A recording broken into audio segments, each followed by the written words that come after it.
शांति।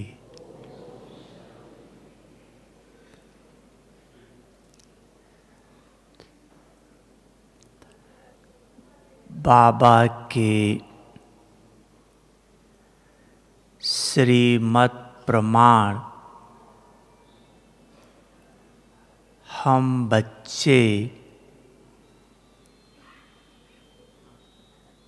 बाप समान निराकारी स्थिति का अभ्यास कर रहे हैं। जिस अभ्यास के द्वारा हम आत्माएं ये साकार शरीर छोड़ निराकार बाप के साथ निराकार घर में जाकर फिर सतयुग में आकर राज्य करेंगे। ये हम आत्माएं बाबा के श्रीमत प्रमाण पुरुषार्थ कर रहे हैं, लेकिन इस पुरुषार्थ में मुख्य विघ्न आता है, वो है देह अभिमान।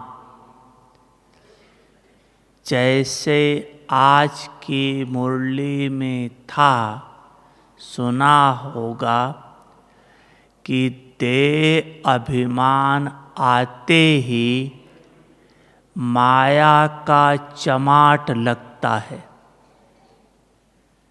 और देही अभिमानी बनते हैं तो बाप की हर श्रीमत की पालना करते हैं। तो जब देह अभिमान आता है, माया की चमाट लगती है।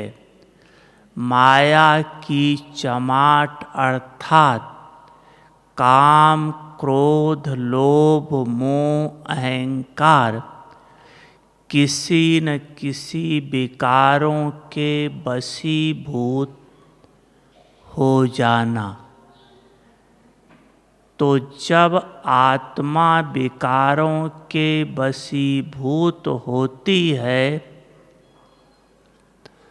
तो उसके मुख से और मन से क्या शब्द निकलता है? मैं। और जैसे मैंपन आता है, देह अभिमान का सबसे रायल रूप है मैंपन। और जब देह अभिमान का मैंपन आता है तो मैंपन आने से 5 प्रकार की कमियां तुरंत आ जाती है। देह अभिमान का मैंपन आने से 5 प्रकार की कमी आती है, क्योंकि मैं 3 प्रकार का है। एक देह अभिमान का मैंपन, दूसरा है दिल शिकस्त का मैंपन और तीसरा है आत्मा का मैंपन। तो जब देह अभिमान का मैंपन आता है तो 5 कमियां आती हैं। जिस 5 कमियों के कारण आत्मा पुरुषार्थ नहीं कर पाती है, वो 5 कमी है। पहला है लगाव, दूसरा है टकराव, तीसरा है प्रभाव और चौथा है दबाव। और पांचवा है अभाव। लगाव, टकराव, प्रभाव, दबाव, अभाव, ये पांच कमी देह अभिमान के मैंपन आने से आती है। दूसरा मैंपन है दिल शिकस्त का। दिल शिकस्त में भी यही कहते हैं ना, मेरे से तो कुछ हो नहीं सकता है, शायद मेरी तकदीर ही ऐसे है। तो दिल शिकस्त का मैंपन आता है तो भी पांच कमियां आती हैं बहुत, लेकिन मुख्य पांच। पहली है, जब देह अभिमान से पांच कमी, दिल शिकस्त से पांच कमी। पहली कमी उदासी, उदासी आ जाना। दूसरी कमी पुरुषार्थहीन बन जाना। तीसरी कमी ड्रामा का उल्टा प्रयोग करना। ड्रामा का उल्टा प्रयोग करना। चौथी कमी भगवान के प्रति रिगार्ड और समर्पण होने की भावना खत्म हो जाना। और पांचवी कमी है खुशी गायब हो जाना। खुशी गायब हो जाना। तो ये पांच कमी दिल शिकस्त की है। और तीसरा मैंपन है आत्मा का। जब मैं आत्मा हूँ ये स्मृति रहती है तो मुख्य रूप से पांच प्राप्तियाँ होती हैं। प्राप्तियाँ बहुत ज़्यादा हैं, लेकिन मुख्य रूप से पांच प्रकार की प्राप्ति होती है। पहली प्राप्ति है कि बाप के हर श्रीमत की पालना आप करते रहेंगे। इसका फल बाप का आशीर्वाद या दुआ मिलता रहेगा। दूसरी प्राप्ति आत्म अभिमानी होने के कारण आपका पुरुषार्थ निरंतर आगे बढ़ता रहेगा।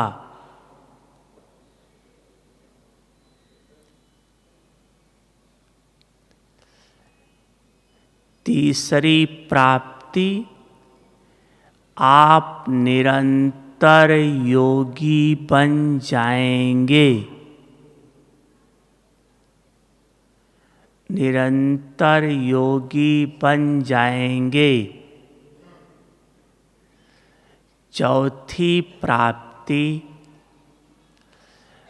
बाप समान की स्थिति बहुत जल्दी बन जाएगी।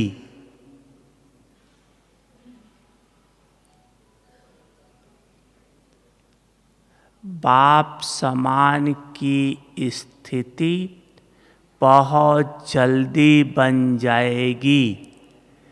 और पांचवा है आपके चलन और चेहरे के द्वारा सेवा होती रहेगी।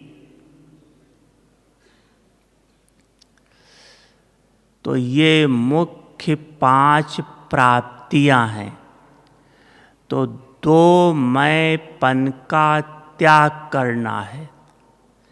एक देह अभिमान का मैंपन, दूसरा दिल शिकस्त का मैंपन, ये त्याग करना है। और मैं आत्मा हूँ, इस मैंपन को धारण करना है। क्योंकि इस धारणा से प्राप्ति है, मैं आत्मा हूँ, और उस 2 मैंपन से नुकसान है। तो विस्तार में एक एक पर विजय कैसे प्राप्त हो आपको बतलाते हैं। पहला है देह अभिमान का मैंपन। उसमें जो 5 कमियां आती हैं, पहला है लगाव।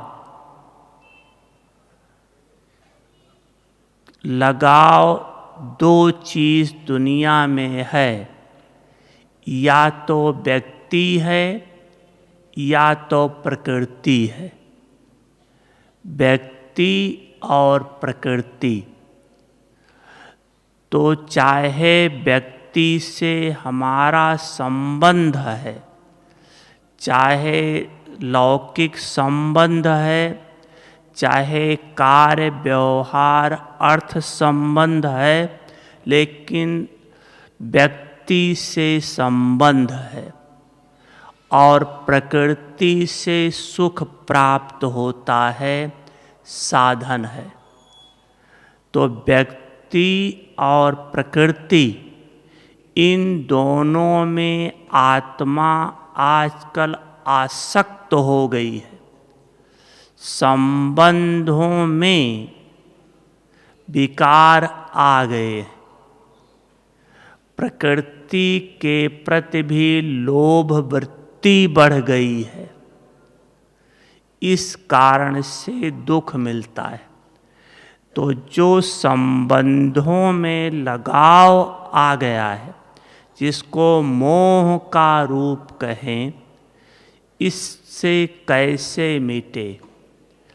चाहे हम बिजनेस में हैं, चाहे लौकिक परिवार में हैं, किसी के साथ हैं, अलौकिक में हैं, अगर हमारा अटैचमेंट है, बाबा के श्रीमत के विपरीत है, तो वो नुकसान देगा। लेकिन आत्मा का 63 जन्म से उन्हीं के साथ रहने के कारण वो जैसे नेचुरल हो गया है। अभी बाबा ने हम सबको ज्ञान दिया कि वो तो सिर्फ पार्ट के साथी हैं। असली संबंधी, असली साथी तो तुम्हारा भगवान है, अविनाशी है, अनादि है, सदा है। जबकि लौकिक संबंधी हर एक जन्म के अलग अलग हैं, लेकिन भगवान तो सदा है, रहेगा। तो जो अविनाशी है वो भूल गया, और जो परिवर्तनशील है उसमें हमारी बुद्धि अटक गई। अब बाबा कहता है इनसे अपना बुद्धि योग निकालो और मेरे साथ लगाओ। लेकिन आप 24 घंटा में 23 घंटा आप लौकिक परिवार वालों के साथ रहते हो, उनके साथ खाना पीना रहना दुख दर्द हर समय। 1 घंटा के लिए आप सेंटर पर जाते हो क्लास करने, क्लास योग सेवा जो भी है, तो आपको 23 घंटा वाली याद रहेगी या 1 घंटा वाली याद रहेगी? कौन सी याद रहेगी? बोलो पांडव।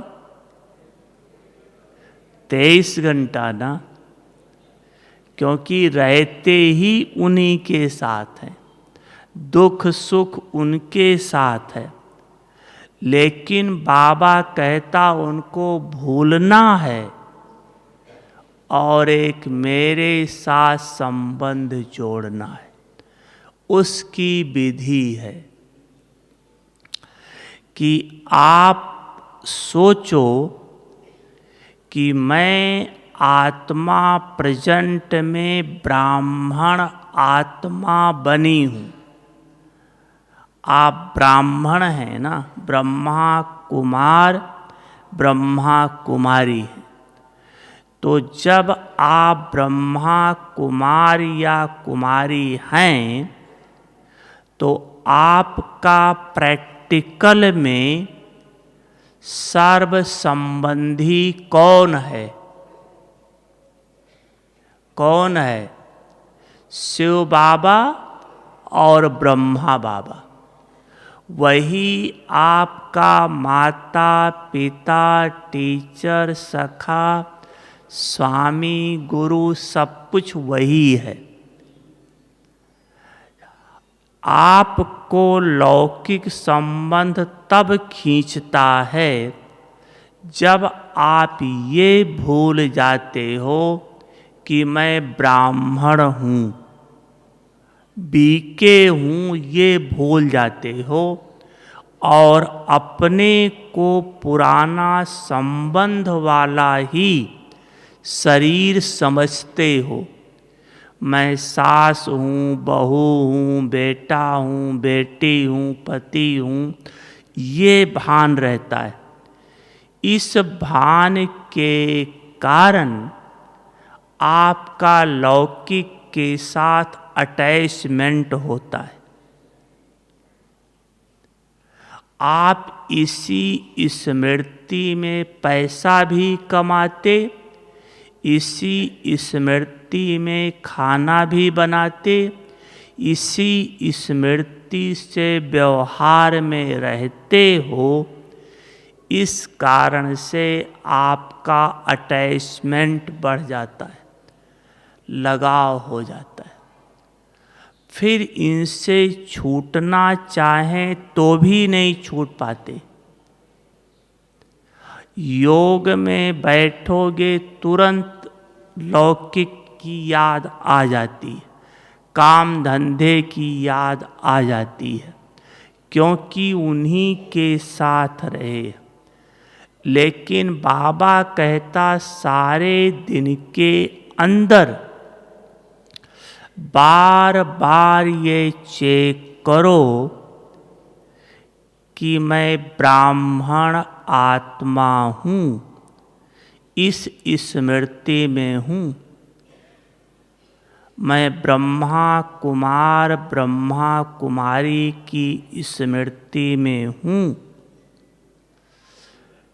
जितना आपको ये रहेगा कि मैं ब्रह्मा कुमार या ब्रह्मा कुमारी हूँ, इससे सबसे बड़ा फायदा होगा आपको ब्रह्मा बाप की याद बनी रहेगी।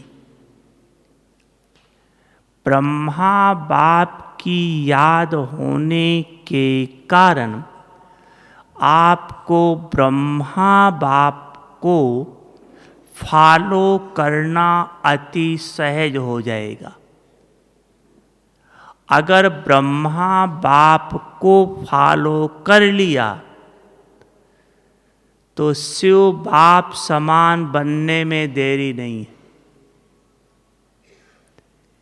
क्योंकि ब्रह्मा बाबा शिव बाप समान बन चुका है। तो पहला फायदा होगा ब्रह्मा बाप को फॉलो करना सहज हो जाएगा। दूसरा फायदा होगा ब्रह्मा बाप की आशीर्वाद मिलेगी। ब्रह्मा बाप की आशीर्वाद मिलती है, कैसे अनुभव हो, बहुत सुंदर शब्द है।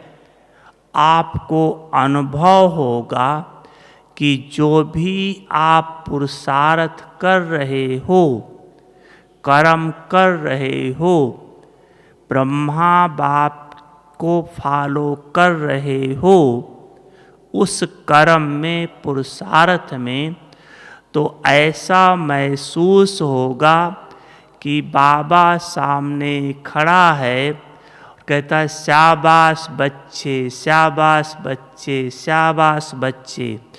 तो जो शाबाश शाबाश बाबा का आएगा, ये है बाप का आशीर्वाद, ये है बाप का दुलार, बाप का प्यार।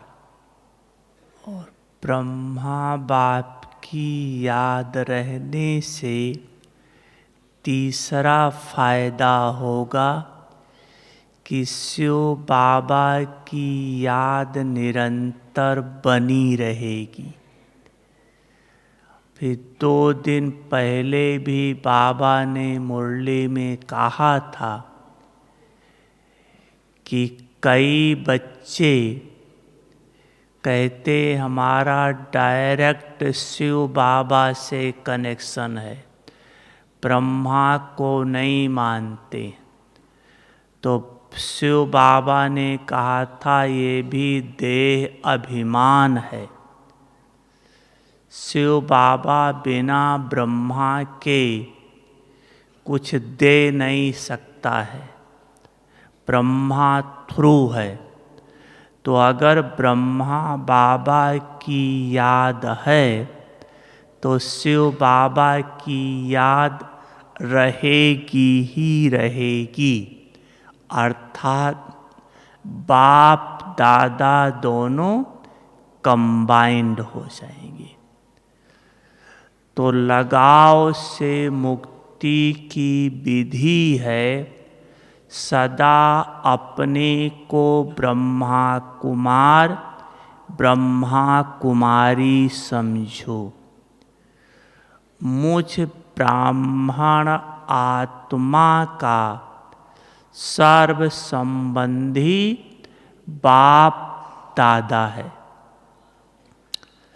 इसका मतलब ये नहीं कि लौकिक संबंधी को छोड़ देना है, नहीं, रहना सबके साथ है, लेकिन अपने मन के भावों को चेंज करके।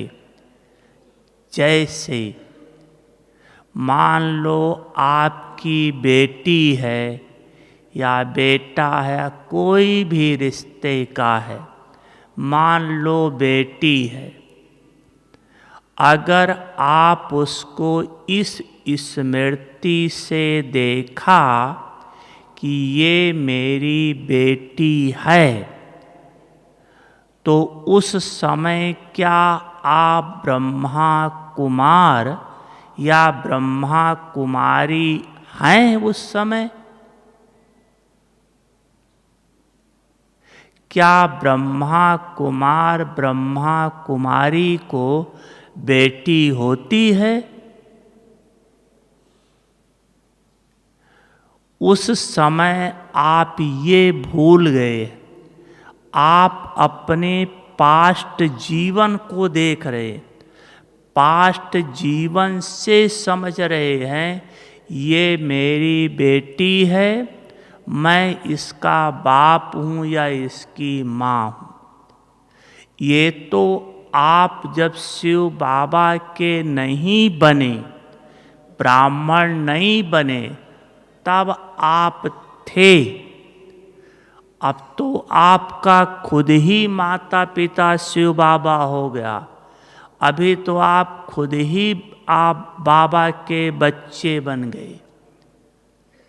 तो जब बेटी को देखो तो बेटी के भान से नहीं देखो, लेकिन ये भी शिव बाबा की बच्ची है या ब्रह्मा बाबा की बच्ची है, इस भान से देखो।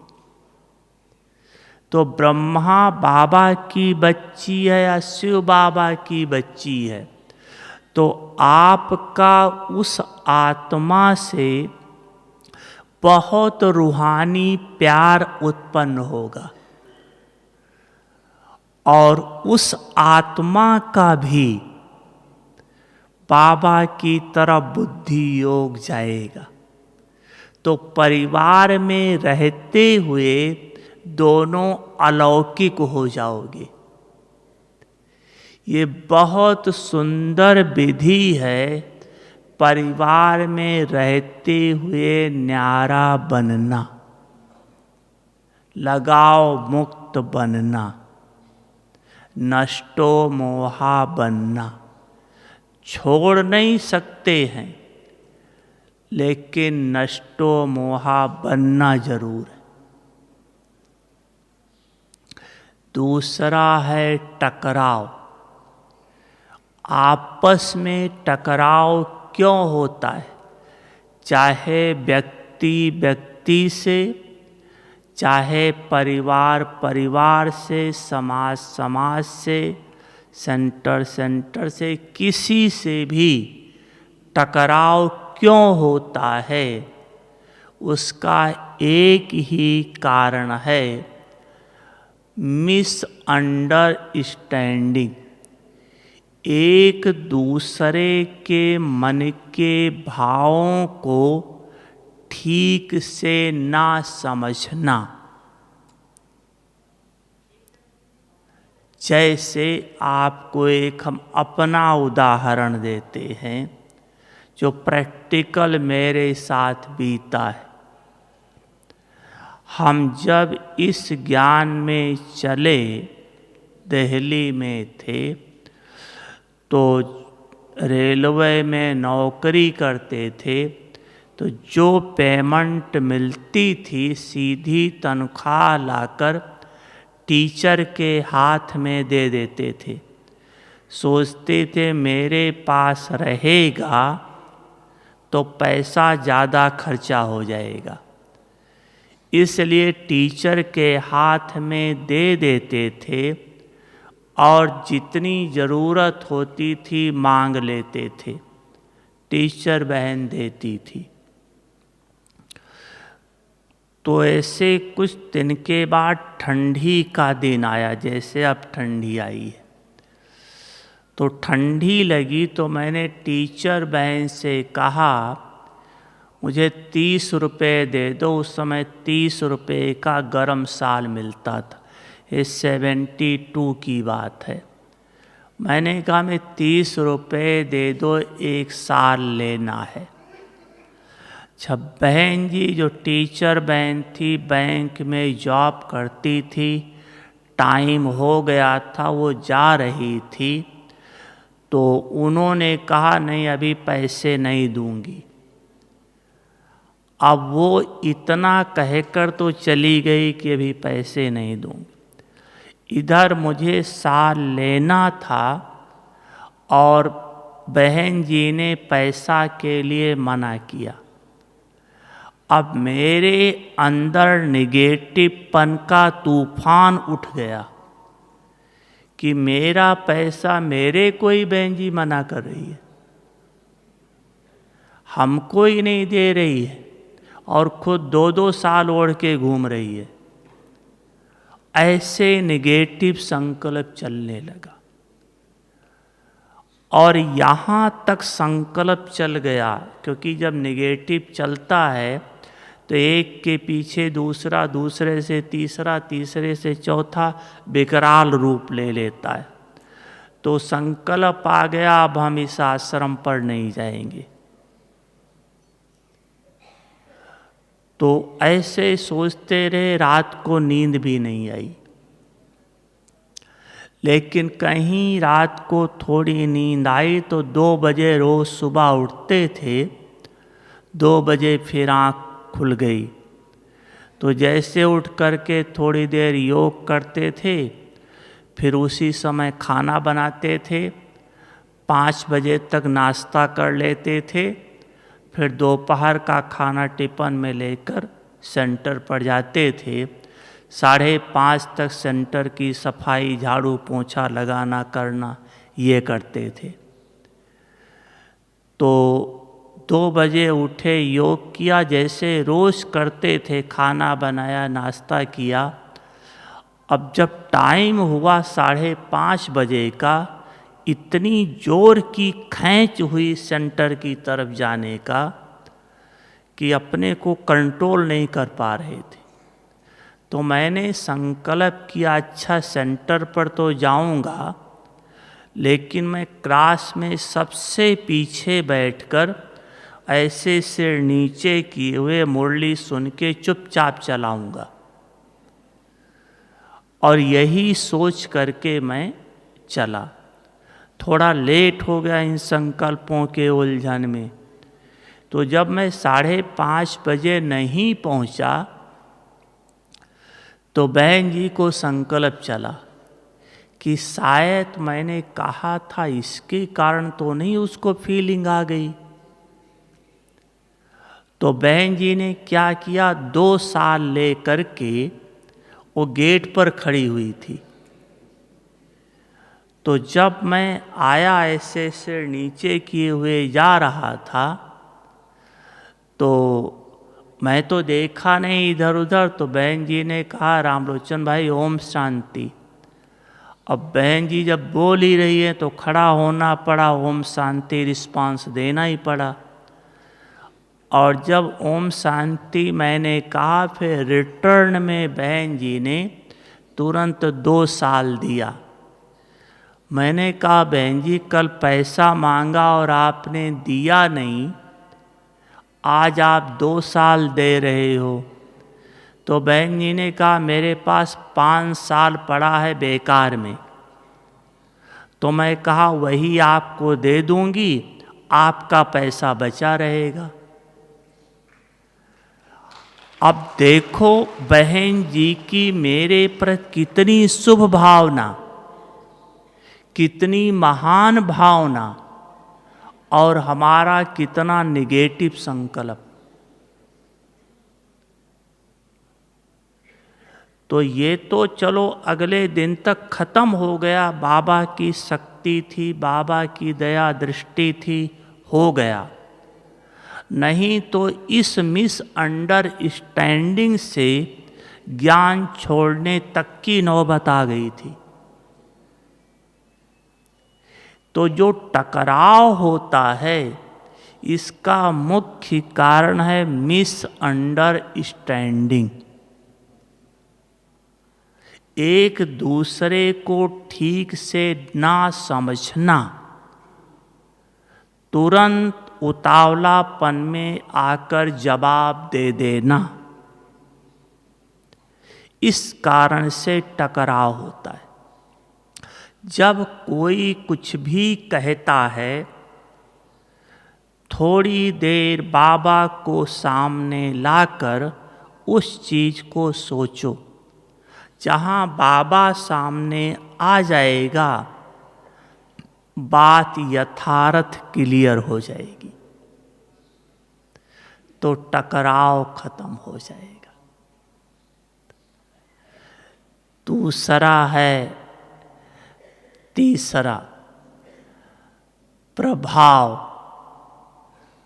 हम किसी पर प्रभावित होते हैं, किसी की विशेषताओं पर, किसी के गुण पर, तो बाबा ने एक मुरली में कहा था प्रभावित होना अर्थात बर्बाद होना। क्योंकि प्रभावित होने का अर्थ है कि भगवान के प्रभाव से दूर होकर व्यक्ति के प्रभाव में आ जाना। अगर भगवान के प्रभाव से दूर हो गए तो व्यक्ति से क्या मिलने वाला है? मिलेगा तो सब कुछ बाबा से।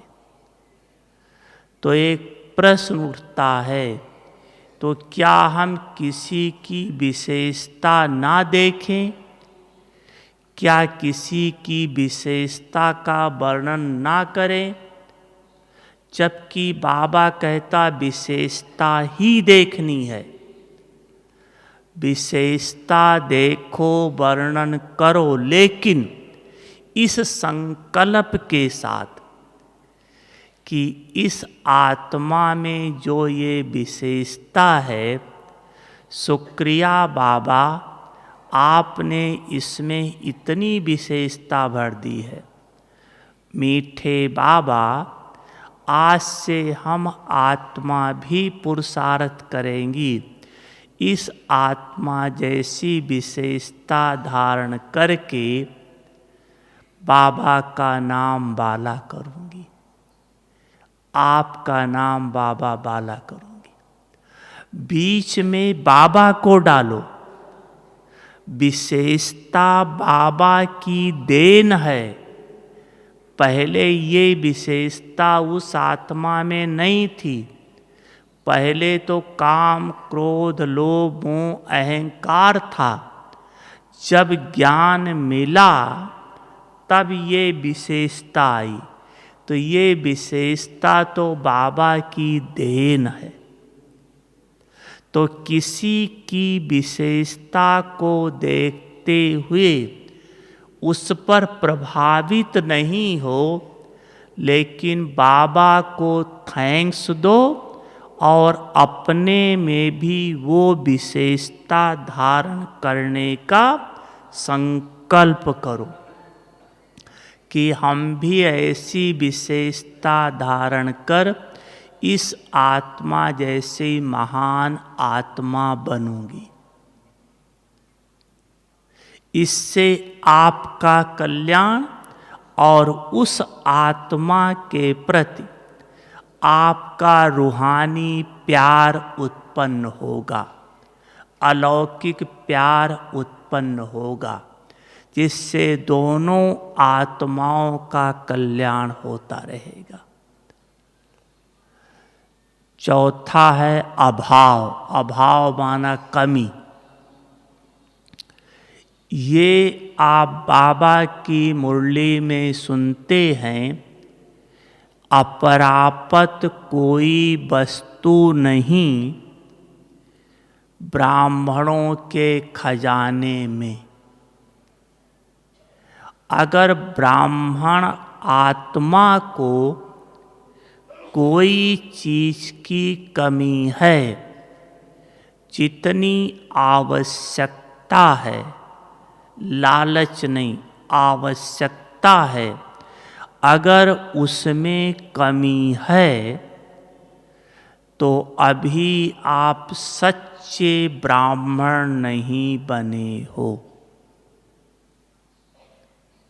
सच्चे ब्राह्मण में कमी आ नहीं सकती। सच्चे ब्राह्मण का माँ बाप स्वयं भगवान प्रैक्टिकल में है।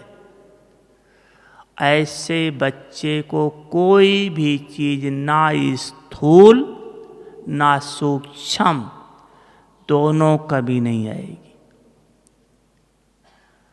स्थूल में भी धन की प्राप्ति जितना आपको आवश्यक है, चाहे परिवार के खर्चा के लिए, चाहे सेंटर पर किसी बाबा के यज्ञ की सेवा के लिए चाहिए उतना बाबा देगा।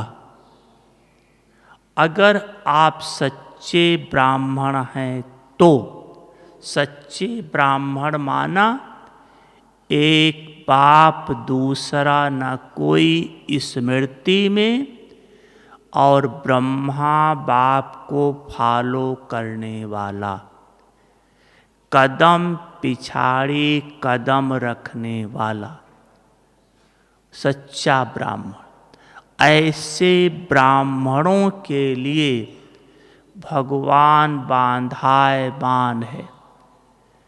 स्थूल पैसा भी आपको आवश्यक है तो बाबा देगा, कहीं न कहीं से, कैसे न कैसे, किस न किस रूप से जरूर देगा। क्योंकि 63 जन्म में आपके साथ बहुतों का हिसाब किताब रहा है। किसी को आपने दिया हुआ है वो पता ही नहीं है, किसी से लिया हुआ है पता ही नहीं है।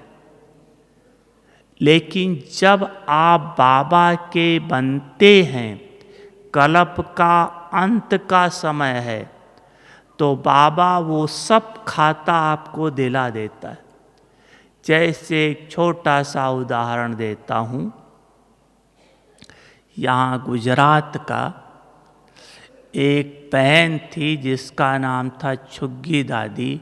जब बाबा अव्यक्त हो चुका है तब की बात है, गुजरात में रहती थी। तो नया नया सेंटर खुला था, थोड़ा दिन हुआ था, 15-20 स्टूडेंट आते थे। तो दादी को संकल्प आया, छुग्गी दादी को, कि यहाँ मेला करें तो स्टूडेंट ढेर सारे बढ़ जाएंगे। तो वो आ करके मधुबन में प्रकाश मणि दादी को बोला कि दादी मुझे मेला करना है, आप इजाज़त दो। तो दादी ने पूछा कितना पैसा इकट्ठा है, क्योंकि मेला करने में तो थोड़ा ज़्यादा खर्चा लगता है। तो बोला 10,000 है। तो दादी ने कहा इतने में मेला कैसे होगा, कम से कम 50,000 चाहिए। उस समय के आधार से 50,000 में छोटा मेला हो जाता। तो छुग्गी बहन अभी थोड़ा 1 साल और रुक जाओ, तब तक पैसा इकट्ठा हो जाए फिर मेला कर लेना। तो ये तो जी दादी करके चली गई। लेकिन जब सेंटर पर गई तो रोज़ सुबह उठकर बाबा से लड़ाई करती थी, मीठी मीठी लड़ाई। क्या कि बाबा आप कहते हो मैं बच्चे की हर आस पूरी करता हूँ, जो सच्चे बच्चे हैं उन पर साहब राजी है, उनकी सब इच्छाएं पूरी करता हूँ। बाबा मुझे मेला करना है, मुझे 40,000 रुपया चाहिए। बाबा मेला करना है, मुझे 40,000 रुपया चाहिए। ऐसे रोज अमृत बेले बाबा से कुछ दिन उसने कहा। तो एक दिन क्या हुआ, एक भाई करीब दिन में 9:30-10 बजे के बीच में सेंटर पर आया। तो छुग्गी दादी बैठी हुई थी, वहाँ से चित्र लगाए हुए थे, क्लास में बैठी हुई थी। तो वो भाई आते ही दरवाजे से पूछा, क्या आपका नाम लक्ष्मी है क्या? छुग्गी दादी का पहले का नाम लक्ष्मी था। तो बोला आप अंदर आओ, चित्र समझो। तब तक उसने दूसरा प्रश्न किया, क्या आपका इस वर्ष में शादी हुई थी क्या? तो छुग्गी दादी ने कहा इन बातों से क्या मतलब है, आप आकर के बाबा का ज्ञान सुनो, फिर उसके बाद जो पूछना होगा पूछना। फिर पूछा आपको शादी में कितना दहेज मिला था? तो छुग्गी दादी के मुंह से निकल गया, मुझे पता नहीं है, क्योंकि पहले सिंधी लोग गुप्त पेटी में बंद करके देते थे, पता नहीं होता था। तो उसने कहा मैं बताता हूँ, आपको 40,000 रुपये मिले थे। आपका पति हमारा दोस्त था उस समय, और मेरा बिजनेस घाटे में चला गया था। पति ने वो सीधा 40,000 रुपया मुझे दे दिया था, ये छुग्गी दादी को पता नहीं था। तो मैं वो 40,000 रुपये आपको वापस करने आया हूँ। अब तो छुग्गी दादी खुश तो हुई, लेकिन बोला हम ऐसे नहीं लेंगे, पहले आकर आप चित्र समझो। तो अब मजबूरी थी, वो अंदर आया। तो देखते देखते जैसे वो ब्रह्मा बाबा के फोटो पर गया, तो वहाँ खड़ा था, उससे 3-4 कदम पीछे भाग आया और छुग्गी दादी से पूछा ये बुढ़ा कौन है? तो कहती वही तो आपको बता रही हूँ। तो बोला आपको कोई मेला करना है क्या? बोला हाँ करना है। बोला इस बुढ़े ने मेरी नींद फिटा रखी है, रोज सुबह कहता है बेटी को मेला करना है पैसे दे के आओ, बेटी को मेला करना है पैसे दे के आओ। तो ये मैं पैसा देने आया हूँ। तो कहाँ का कब का क्या हिसाब किताब है वो हमें पता नहीं है।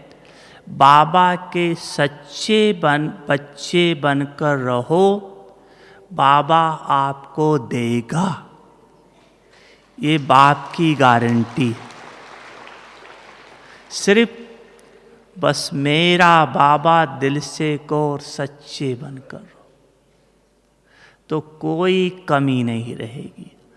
और 5वां है दबाव। दबाव अर्थात किसी को अपने अधिकार में चलाना, अधीनता में चलाना, ये ब्राह्मण जीवन की शोभा नहीं है। अधीनता में तब चलाते हैं जब अपने को बड़ा समझते हैं, दूसरे को छोटा समझते हैं, अपने को ज़्यादा बुद्धिमान समझते हैं, दूसरे को कम समझते हैं। लेकिन ये हम आप सबको पता है, हम आप सभी आत्मा हैं, एक पिता की संतान हैं, ना छोटे हैं ना बड़े हैं। हर आत्मा अपना अपना पार्ट एक्यूरेट बजा रही है। तो अगर हम इस स्मृति से देखें कि ये भी आत्मा भगवान का बच्चा है, भगवान का बच्चा है, इस स्मृति से देखें तो उस आत्मा के प्रति सम्मान उत्पन्न होगा, उसको दबाव में नहीं रखेंगे। और जहाँ सम्मान है वहाँ प्रेम भाव स्वतः आ जाता है। इसलिए बाबा कहता बच्चे सदा अपने को आत्मा समझकर आत्मक रूप से व्यवहार करते हुए मुझ परमात्मा बाप को निरंतर याद करते रहो, तो बच्चे आत्म अभिमानी बन मुझ बाप के साथ घर चलोगे और सतयुग में आकर देवी देवता बनकर राज्य करोगे। अच्छा, ओम शांति।